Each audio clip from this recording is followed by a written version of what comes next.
Dernière nouvelle 24 heures. La visite d'État d'Emmanuel Macron aux États-Unis.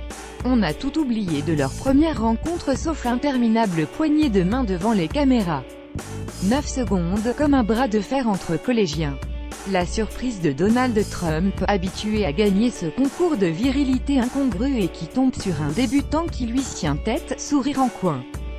Basique mais efficace. Pour se comprendre, encore faut-il parler le même langage.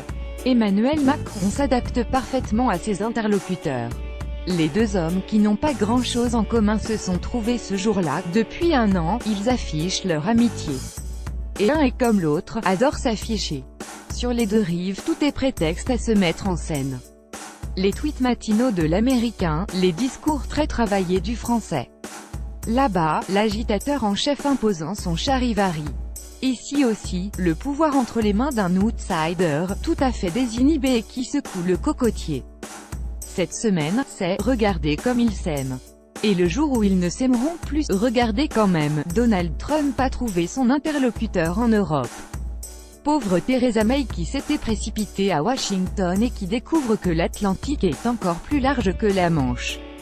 Pauvre Angela Merkel restée étanche au charme vulgaire du Donald et qui demeure inconsolable de Barack Obama.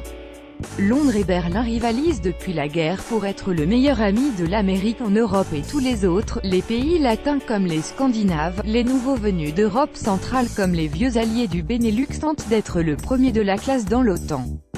Mais c'est la France qui décroche le titre envié, elle a attrapé la queue du Mickey, ou plutôt l'attention du Donald. On peut en déduire qu'elle a abdiqué sa singularité gaullienne, que la mondialisation l'a fait rentrer dans le rang. Ou bien que Donald Trump ne fait rien comme les autres. Mais c'est un fait, en Europe, c'est à Emmanuel Macron qu'il s'adresse. Cela ne veut pas dire qu'il l'écoute. C'est la limite de leur amitié mutuellement profitable et très surjouée. Elle est gratuite, elle ne sert à rien. Donald Trump a déchiré l'accord de Paris, déménagé son ambassade à Jérusalem, il remet en cause tous les traités et fera probablement dans 3 semaines des confettis avec l'accord nucléaire péniblement conclu avec les Iraniens et tout cela aux grandes dames de son ami Emmanuel. Il ne lui demande pas son avis sur la Corée du Nord ou sur l'immigration. La semaine dernière, ils ont bombardé ensemble la Syrie mais c'était comme au stand de tir, sans conséquences, sans missiles et pas un seul mort. Et si la coopération antiterroriste est intense, elle l'était déjà, les services spécialisés qui s'en occupent ignorent se moquent de SOS Amitié. Donald Trump a déjà viré 2 de ses épouses, ses associés, ses conseillers et ses ministres. Un jour ou l'autre, son ami français sera lui aussi répudié. Il n'y a pas d'amis au sommet de l'État, il y a des moments d'amitié.